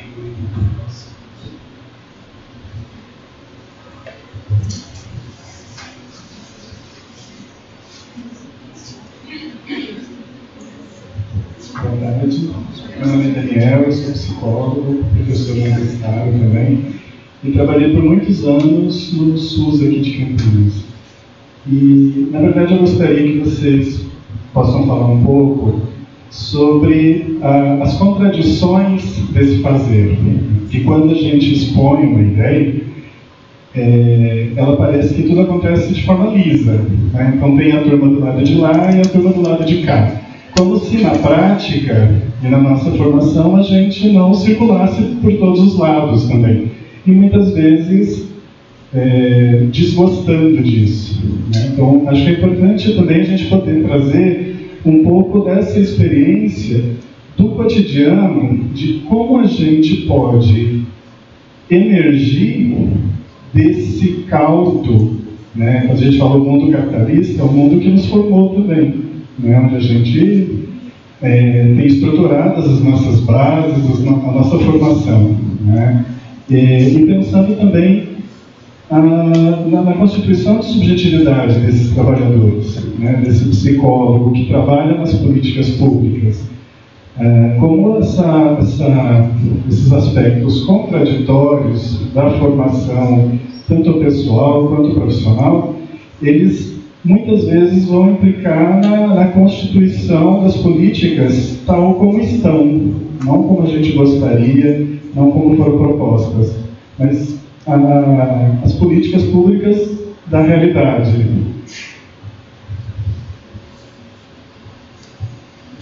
Mais alguma pergunta, gente? Não? Eu vou engatar a minha pergunta e aí, se tiver mais algumas questões. Daniel, falando de contradição, eu perguntei um pouco a ver com isso. Eu queria perguntar para vocês, enquanto professores universitários, né, assim, pensando nesse papel do psicólogo na universidade, que é um pouco hoje. Eu compreendo que a gente vive no estado de exceção. Né? Desde o golpe, desde que a gente rasga a Constituição em 2016, com impeachment da Dilma, com impeachment, golpe, a gente não pode falar impeachment. É muito louco você pensar que ter esse golpe não podia a gente vai comprar pão. Então eu decidi que será que quando eu estudei, né, a ditadura militar, golpe de 64, será que eu achava que foi um dia? Eu acho que eu achava que era um dia, né? Aquele dia que aconteceu aquela bomba, e aí foi assim, hoje é militar. Então isso foi um processo. Quando eu me dei conta que a gente vem nesse processo, isso é assustador, né? E aí, assim, enquanto docente, eu já conversando com uma professora e disse assim, professora, antes da ditadura, a gente estava na sala de aula dando aula e vinha um policial e te arrancava de dentro da sala de aula. Agora não é o policial. Agora é o aluno que te avalia, te chama de professor comunista, de professor que tem ideologia, de professor que está fazendo lavagem cerebral, né? E muitos de nós, a gente tem ido para salas de aula com cuidado e tem ouvido os colegas, tome cuidado. Quando eu penso nisso, já fico pensando como fazer o tomo cuidado sem ser o tomo posição, sem ser o marco posição, né? E como promover o ensino assim, né? Porque não dá para se pensar no ensino cerceado, né? Na educação cerceada. No entanto, essa fala, quando teve a votação na escola sem partido, também eu achei que era uma coisa de não, isso não vai passar, isso é lá. Não, isso está aqui, porque isso daqui está no seu Facebook, você não pode postar determinada coisa, está na sua postura, né? Então isso tem me incomodado, né? Esse cheiro de estadização que a gente tem vivido agora. Espaços como esses são espaços subversivos, são espaços possíveis. Igual o espaço da Braço, que a gente vem tentando se reunir todos os meses. Aliás, gente, todos convidados, toda segunda-feira do mês, né? Porque só no próximo mês que a gente vai se reunir no dia 4, lá no CRT. Então a gente tem pensado na potência desses espaços, mas a sala de aula para mim também é um espaço potente. E como fazer essa resistência em sala de aula, né? Com esse ensino tão cerceado, esse ensino tão tutelado, e fazer o enfrentamento desse processo que está. Enfim, acho que a gente não conseguiu, né? É tão desmonte que a Graça falou. A gente viu uma coisa assim: você vai para o protesto, para a rua, você leva os 2 pauzinhos, aí vocês são tudo cartazes. E quem não está promoção para cima dessa, lembrava dessa, são milhares, né, de coisas, o tempo todo pipocando, que não dá nem tempo da gente se organizar, aprofundar o debate e fazer as discussões. Alguma questão, gente? E aí eu penso. Bom, então vamos lá. De certa forma, eu acho que eu reúno assim, as 3 questões, por isso que eu falo um pouquinho de cada uma, mas eu reúno numa ideia que a gente tem desenvolvido lá no nosso grupo, claro, não é exclusividade nossa, mas a gente tem insistido nisso, de que a gente precisa produzir a crítica. E a crítica, durante algum tempo, a gente falou muito disso, uma psicologia crítica, né, um pensamento crítico, e depois paramos de pensar o que é ser crítico, né, e aí isso ficou um pouco desgastado, e a gente agora acha que é importante investir na ideia de que é preciso ter o pensamento crítico, é preciso produzir a crítica na psicologia. É dessa forma que eu reúno as questões que vocês trouxeram. Por que isso? Né? Porque acho que a gente tem que ter sempre atenção no cotidiano, seja lá, depois eu vou falar um pouquinho das ONGs que o Gabriel perguntou, mas essa coisa da identidade, quem sou eu, acho que assim, ir pelas contradições, que foi o que o Daniel colocou, é uma maneira de ter um pensamento crítico, a gente ter clareza de que a realidade não é só uma coisa, é uma coisa e outra coisa, quer dizer, a contradição é uma forma de pensar que nos ajuda a entender a realidade em movimento, né? Não ver só de uma perspectiva. Inclusive a nossa própria ação. A nossa ação, muito provavelmente, boa parte do tempo, ela também reproduz uma realidade que a gente não quer, por uma série de questões, porque a gente não tem clareza o tempo todo, porque as condições impedem da gente fazer diferente, porque, enfim, as contingências ali presentes de alguma forma nos empurram para uma coisa que a gente não queria. Mas o pensamento, a reflexão, a avaliação do que a gente faz pode eventualmente mostrar alguma alternativa, pode mostrar uma possibilidade, né? A gente ainda estava outro dia discutindo em sala de aula a questão do trabalho, os limites do trabalho, da assistência social, e assim como muitas vezes o CRAS, ele era uma visão, a gente estava lendo um texto lá que faz bastante crítica à própria ideia do trabalho com as famílias, que a gente sabe que tem limites mesmo, porque muitas vezes a gente faz um trabalho com família pensando numa família ideal, idealizando a família e no fim jogando tudo nas costas da família, ela que se vire. Então a gente tem que criticar isso.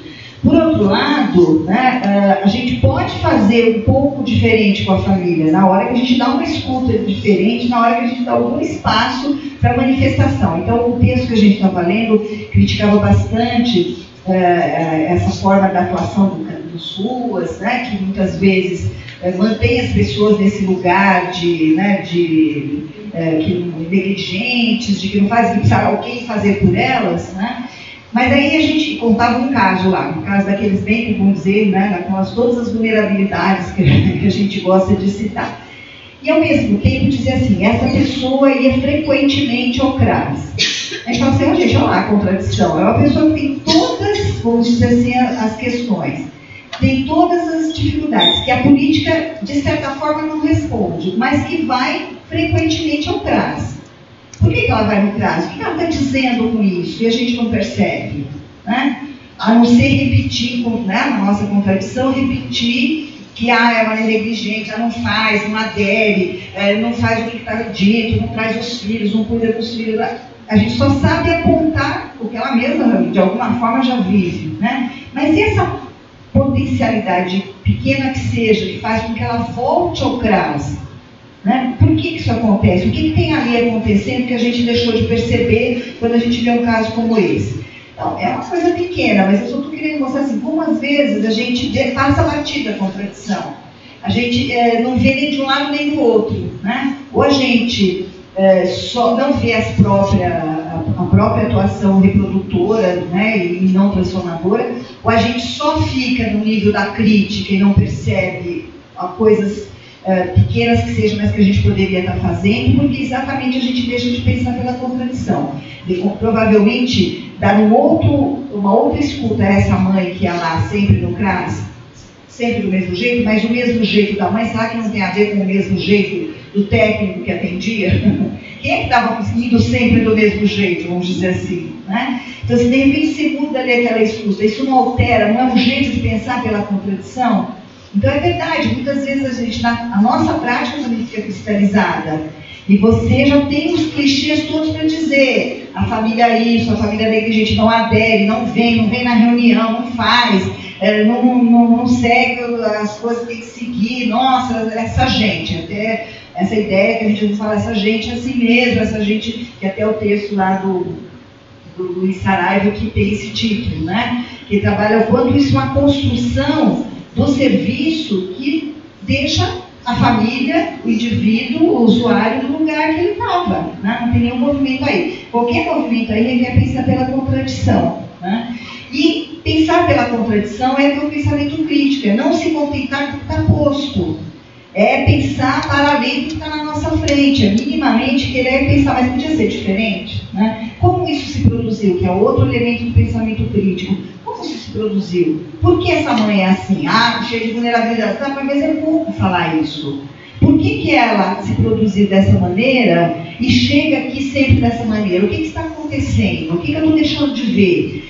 Ou seja, estou deixando de ver um processo que, de alguma forma, ela está anunciando. Quando ela volta no CRAS sempre do mesmo jeito. E a gente fala, de novo, né? Em vez de ver assim, o que será que ela está me dizendo? Né? Então, são pequenas questões, e aí eu lembrei nesse momento, quando fazia essa discussão com os alunos, de um texto que eu gosto muito do Lancet, tem outro contexto, é um texto sobre a atuação das ACS, mas, na verdade, um texto que ele fez, acho que para a 3ª Conferência Saúde Mental, antigo, né? Com aqueles textos disparadores das conferências, né? Texto curtinho, mas ele conta também um caso de uma ACS que encontra uma situação extrema numa visita domiciliar e saiu fazendo um monte de coisa que não estava em nenhum protocolo para resolver o caso. Aí a discussão era, devia fazer ou não devia fazer? Sai do protocolo ou não sai do protocolo? Que protocolo? Né? E aí esse fazer dela envolveu, né, uma situação extrema lá de uma família, e aí o perigo é a mãe ser de alguma forma interditada, levar os filhos para a briga, e ela sai na vizinhança conseguindo que a vizinhança assuma também ajudar a cuidar daquela família, que não está nesse protocolo, porque quem tem que cuidar os serviços, claro, vamos deixar nunca de falar isso, tem que ter os serviços que acolhesse, que cuidasse e tal, Mas será que não pode fazer isso que sai do protocolo e que de alguma forma depois tem que ter uma continuidade, óbvio, tem que ter a entrada do serviço, mas veja, isso é pensar, eu acho, criticamente e dar consequência ao pensamento crítico, que é como é que a gente não aceita minimamente que seja o que está posto, mas a gente vê qual é a contradição que está posta aqui, como é que se processou isso, como é que eu posso minimamente alterar e colocar na direção que eu acho que deveria ser. E às vezes uma coisa pequena vai fazendo a gente achar saídas para outras coisas maiores, né? Então eu acho que a crítica ajuda também, inclusive, o trabalho em sala de aula, né? O trabalho em sala de aula, que ele é desafiador, porque às vezes, melhor dizendo, porque às vezes ele é mais fácil, num certo sentido, porque na sala de aula a gente está pensando, produzindo conhecimento, passando conhecimento, não está ali, né, na prática. Mas isso já começa a mudar quando a gente vai para o estágio, né, quando a gente vai supervisionar estágio, onde a gente tem que dar consequência a tudo aquilo que a gente foi discutindo com os alunos. E onde as contradições vão aparecer o tempo todo, as contradições, inclusive, daqueles estudantes que têm que pensar, assim, o compromisso deles com as coisas que eles estão aprendendo, a direção que eles querem dar para a vida deles, o projeto deles, tudo isso se mistura. Ali também tem que ter uma postura crítica, né? De não simplesmente aceitar os alunos como eles chegam, não simplesmente querer que eles sejam de determinada maneira, mas criar um espaço do debate, o espaço da reflexão, onde a gente vai produzindo junto. A minha experiência, eu não sou supervisora de estágio, mas eu dou aula no 5º ano para, lá na PUC a gente tem uma estrutura que chama núcleo, e o núcleo que o aluno tem que cursar, ele tem 3 disciplinas e mais o estágio e a supervisão tudo junto, ele tem que cursar todas essas atividades, né, para compor o núcleo. Então eu dou aula teórica no núcleo, mas os alunos fazem o estágio, a gente acaba debatendo os estágios e tudo mais. É uma experiência muito interessante, esse é o espaço da construção conjunta com os estudantes, a partir das experiências que eles vão tendo. Porque a gente tenta, né, fazer aquele movimento de não ficar preso e capturado pela prática, que às vezes a gente não vê horizonte nenhum, né, que é isso mesmo, é tanto problema que agora é melhor desistir. E aí a gente volta para a reflexão e se junta ali, pensa junto e lê pessoas que fizeram coisas interessantes e que criticaram e tal, e de alguma forma pensa como é que a gente volta lá. Então essa alimentação é muito interessante, principalmente quando ela é feita num debate mais horizontal, onde os alunos trazem, os estudantes trazem as experiências deles de estágio, a gente pode fazer essa troca. Isso para mim tudo é postura crítica, né? De ir produzindo coletivamente, pensando o tempo todo, vendo diversas possibilidades, identificando as contradições, tentando ver por elas e assim por diante. E só para você não ficar sem resposta lá a questão das ONGs é bem complicada mesmo, né? Mas também aí a gente tem que entender historicamente. Então, mesmo o processo que levou à organização de inúmeros movimentos, né, lutando por direitos sociais no período aí de luta pelo fim da ditadura, pela democracia no país, e que junta uma peculiaridade da nossa luta democrática, né, nesse período, a articular com as lutas por direitos sociais.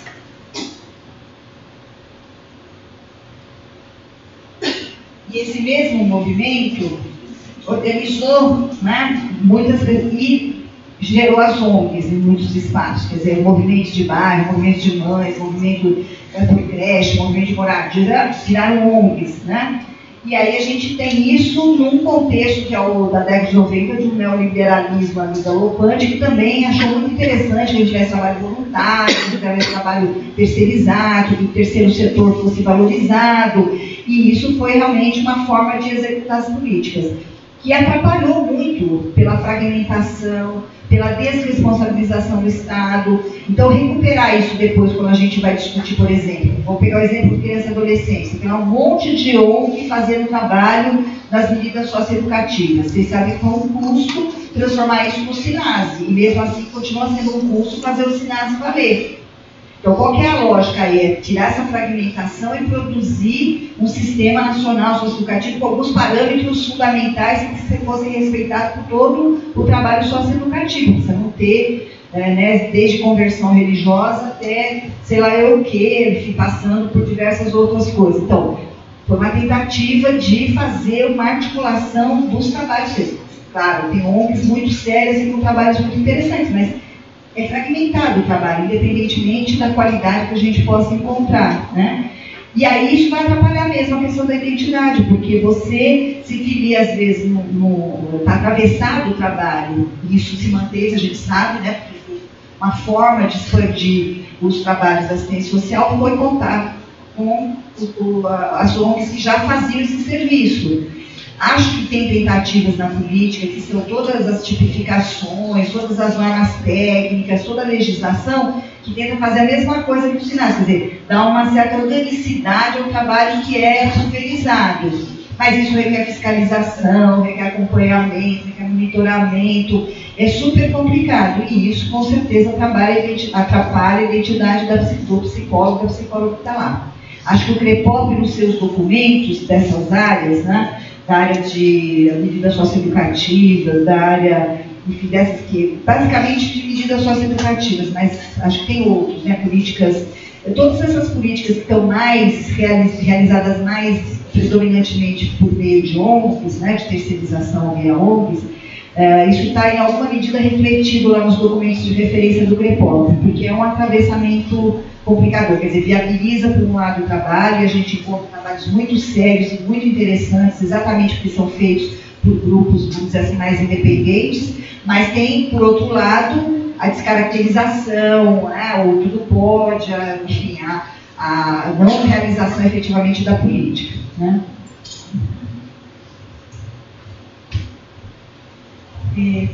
Pensando um pouco da constituição da subjetividade do trabalhador, até pensando nessa questão do reconhecimento do trabalhador, que a Gabriel perguntou, eu acho que também tem a gente passa por uma perspectiva, às vezes, de idealização do papel do psicólogo. A gente tem essa... O que o psicólogo faz? E aí a gente fica em situações muito polarizadas. Ou ele faz assim, que é o certinho, não sei o quê, ou ele é subversivo, então a gente acaba colocando sempre em caixas e não pensando no leque de possibilidade de atuação. Os trabalhadores do SUAS, Gabriel, eu acho, né, eu estou dentro do SUAS desde sempre, eu acho, não tem, eu acho, que uma identidade como da saúde, né? Então, alguns trabalhadores da saúde se colocam, eu sou trabalhador da saúde. Do SUAS, não, porque acaba entrando como uma possibilidade, às vezes de trabalho, nem sempre de identificação. Então, eu vejo muito dança das cadeiras no SUAS, assim, né? Então, vou para a média, eu vou ganhar um pouco mais, eu achei mais legal um trabalhinho para básica, aí depois volto para alta. Pintou uma oportunidade da saúde, fui. Eu acho que tem muito essa... eu percebo que não tem uma identidade, né, do SUAS. Tem um movimento dos trabalhadores do SUAS, tem um fórum de trabalhadores do SUAS, né, que eles estão há um tempo aí, eles são fortes. Campinas... Quem está aqui? Tem alguém de fora aqui? Dos trabalhadores? Não? Do SUAS? Não? E aí eu não sei como é que está agora. Tiveram vários encontros, mas também em São Paulo eu sei que está mais organizado e forte.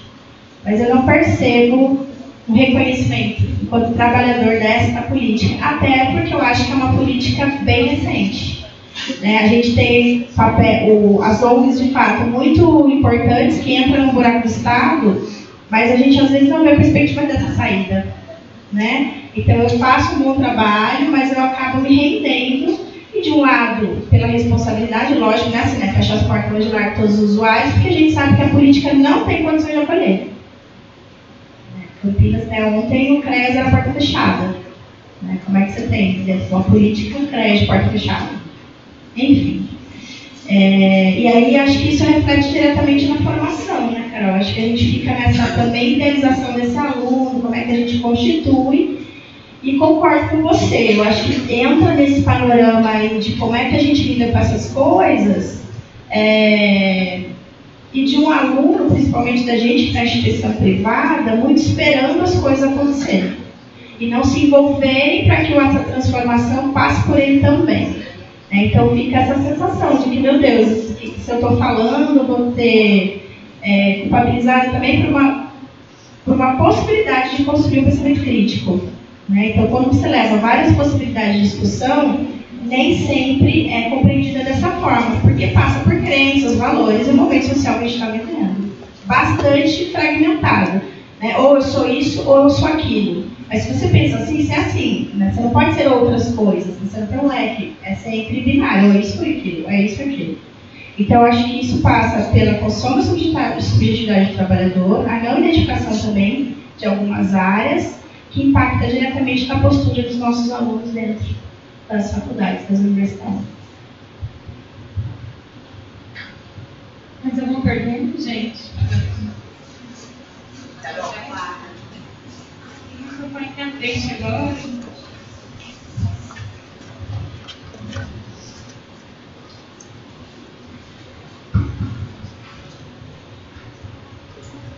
Oi, eu sou Roseli, sou psicóloga do Núcleo de Apoio à Saúde da Família de Sumaré. Na verdade, não é uma pergunta, é falando da identidade do profissional. Eu sou profissional SUS, mas a identidade do que o psicólogo, na verdade, faz dentro do SUS, a gente ainda também não sabe. Porque a gente tem um pedido de psicoterapia semanal, individual, ainda, né? E para mim, esse não é o nosso papel. Então, é uma briga, que a Carol sabe, né, Carol? De 12 anos que eu tento fazer onde eu estou.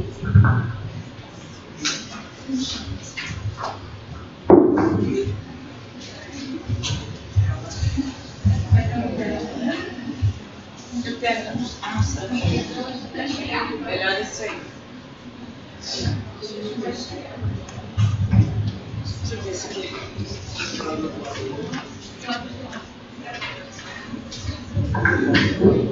Aí, a habilidade, olha. Vamos ver se esse aqui. Passa pra frente, chance de.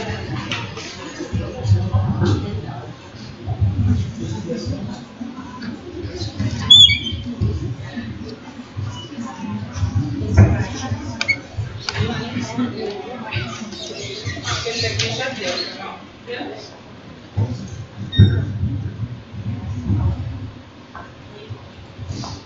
Boa tarde.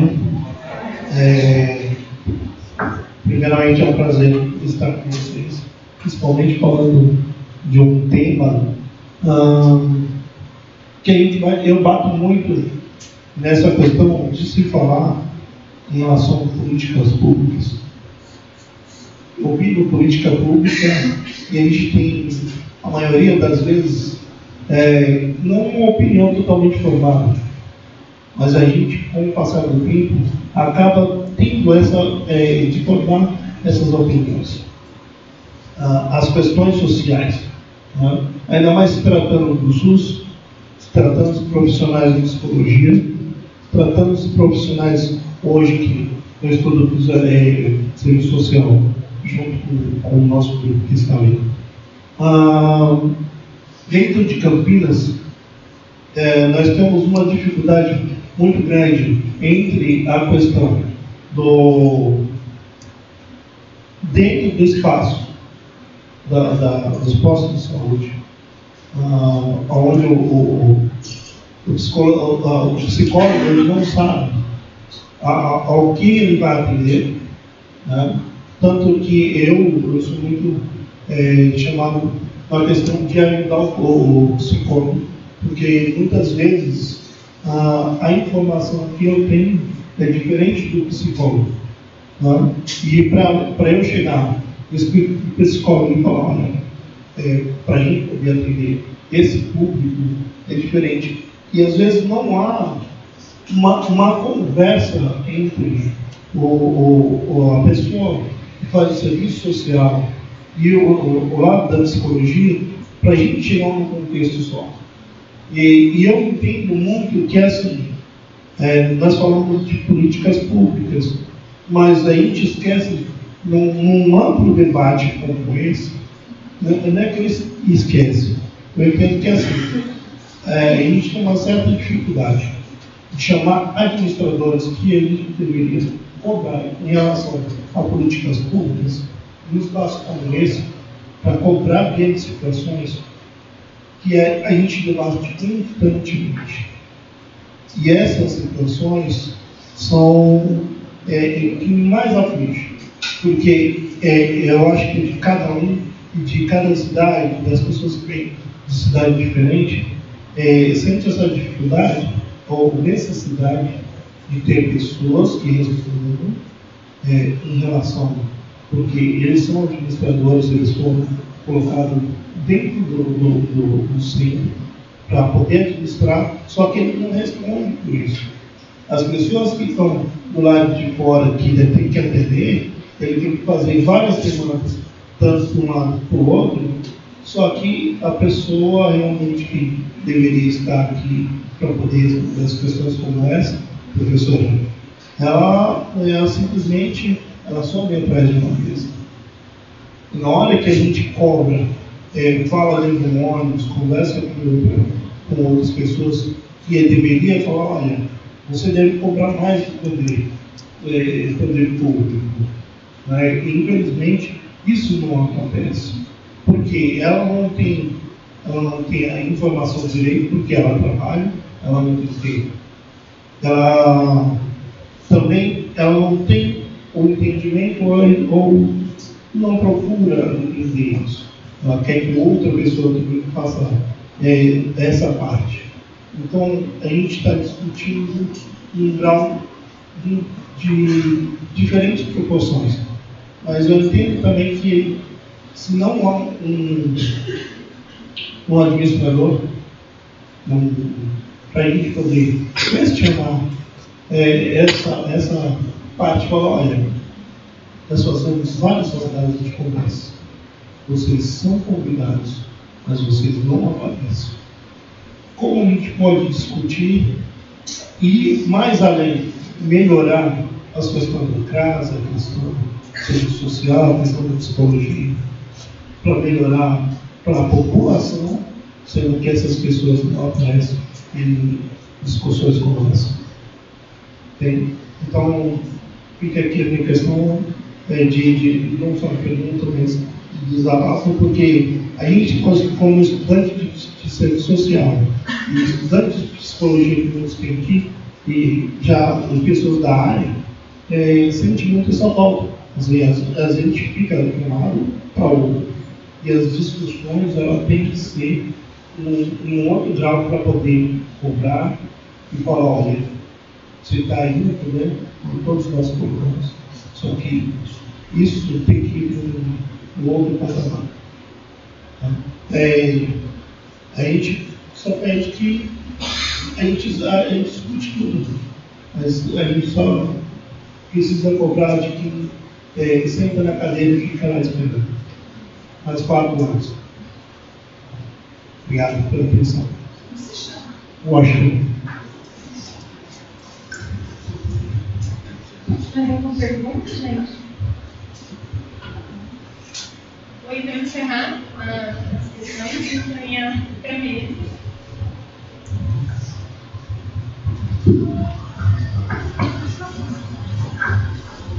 Eu acho que o Washington traz uma coisa importante, né? Que a gente se junta nos coletivos, a gente faz uma discussão, e o que a gente faz com isso? Acho que essa é a perspectiva que ele traz realmente. Qual o encaminhamento? Como é que a gente consegue usar essa potência para, de fato, responder todas essas questões que a gente está colocando aqui do começo? Não sei, viu, Washington? A gente trabalha lá no conselho, uma série de coisas, mas porque a gente ainda está com esse buraco de formação de base, eu acho. Né? Como é que a gente junta isso e, de fato, cria ou reconstitui esse Estado democrático que está nesse desmonte? Eu acho que o grande impacto do desmonte está nisso, assim, de não ter respostas, a gente fazer todo um processo legítimo de participação e envolvimento e ser ignorados.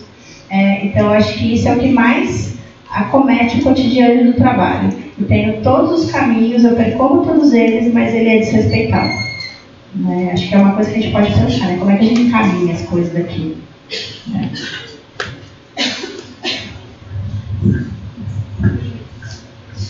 Né? Bom, acho que são 2 colocações que eu entendo, né? Realmente acho que esse âmbito aí de envolver os responsáveis, de alguma forma cobrar a gestão, envolver a gestão na questão, acho que são aspectos fundamentais.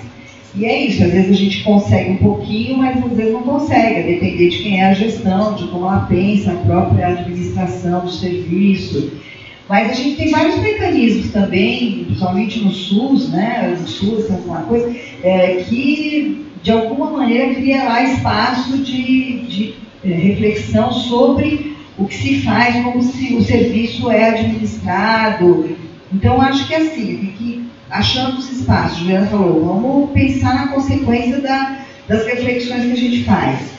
Então, entendo, acho que o desabafo é legítimo, né? E é real, de fato, mas acho que assim, só o fato de pensar junto já vai indicando aí possibilidades dessa conversa repetir em outros espaços, de alguma forma, ter alguma organização. Eu acho que isso passa por organização dos trabalhadores, que é sempre difícil, né?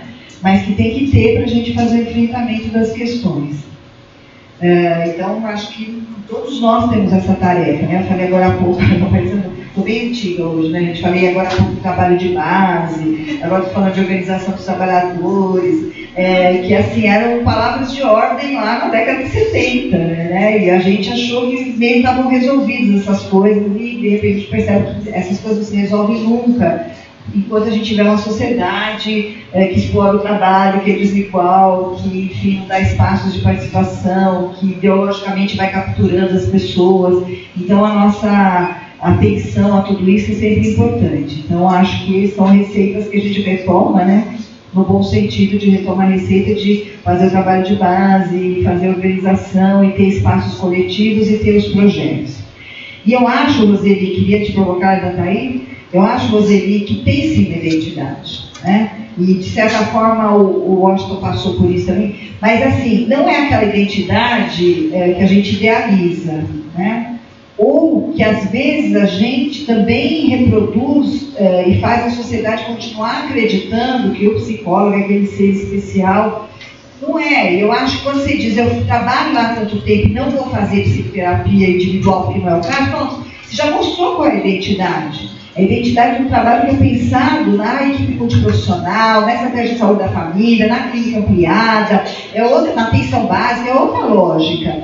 E a identidade está lá, está nisso. É que muitas vezes a gente, nem a formação fala dessa identidade, a gente ainda tem esse problema, a formação ainda idealiza aquele... Ó, gente, vou contar uma coisa para vocês que eu ouvi há pouco tempo, na PUC de São Paulo, né, que tem lá um curso importante, reconhecido por todo mundo, assim, né, é um curso considerado bom, de forma geral, e a gente ouviu, ninguém falou para mim diretamente, que sou professora lá há muito tempo, tenho lá muitos amigos que me falaram diretamente, mas vi alunos na cabeça mesmo, que alguns professores acham que o que a gente ensina para os alunos é muito legal, mas não é psicologia, a gente ensina outra coisa, no núcleo de psicologia e políticas públicas.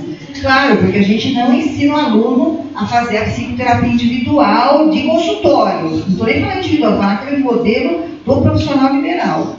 A gente não ensina mesmo. A gente desconstrói essa ideia como a única possibilidade de ser psicólogo. Mas os meus colegas queridos lá ainda falam para os alunos, é legal o que elas fazem lá, mas não é psicologia.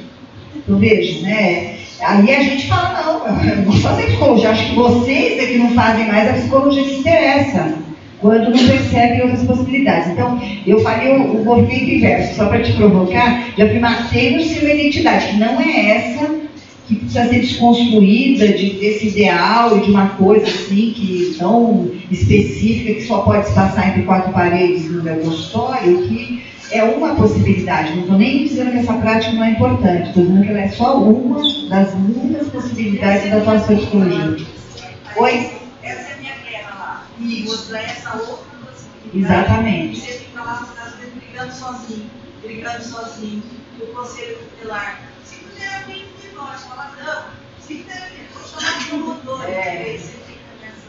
Imagina, é difícil porque ainda tem muito esse imaginário, porque nós temos muitas entidades, inclusive dentro da psicologia, né, que não perceberam ainda que precisa dar um salto, né, sem negar essa história, sem negar a importância dessa prática, porque às vezes as pessoas acham que a gente está negando a importância da prática da psicoterapia individual, não é isso, é dizer que a psicologia não se reduz a isso, né, e a gente tem muitas outras práticas potentes e importantes. Então, acho que é continuar afirmando coisas que a gente já faz e que são muito, principalmente no campo das políticas sociais, das políticas públicas, é muito importante que a gente continue fazendo. Tá bom? Vamos encerrar? Bom, gente, queria agradecer a presença de todo mundo, sobretudo da mesa, da Graça, que fez essa caminhada até aqui, da Juliana, depois também, que a gente convidou ela. Agradecer a vocês, né, por essa tarde de debate, que a gente possa reproduzir esses espaços coletivos. A Graça está aberta, a gente está pensando no curso do segundo semestre, no que a gente vai conseguir ter perto, né? Já era para vir lançar o curso aqui, mas a gente não teve perto para fazer a mesma, né? Então é isso, o CFP ele tem estado aberto para os grupos de psicologia social, de educação brasileira de ensino de psicologia, a sintonia do conselho. Então isso é muito legal. A gente também precisa fortalecer o nosso conselho, esse restante está vindo aí, né? Aliás, enquanto psicologia, a gente tem diversas lutas para fazer, né? E agradecer que a gente possa compor esses espaços e permanecer em resistência. Muito obrigada a todos e todas. Obrigada.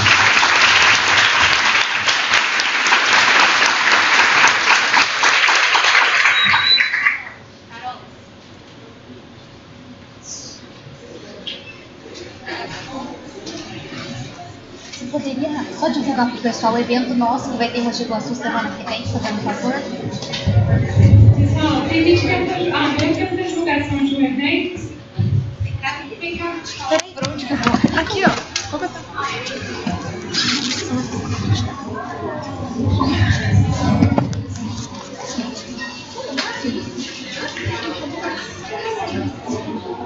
Boa tarde, pessoal. Só antes de a gente encerrar o evento, a gente pediu uma oportunidade. Na semana que vem, no dia 23 de maio, nós teremos um evento do CLP, né?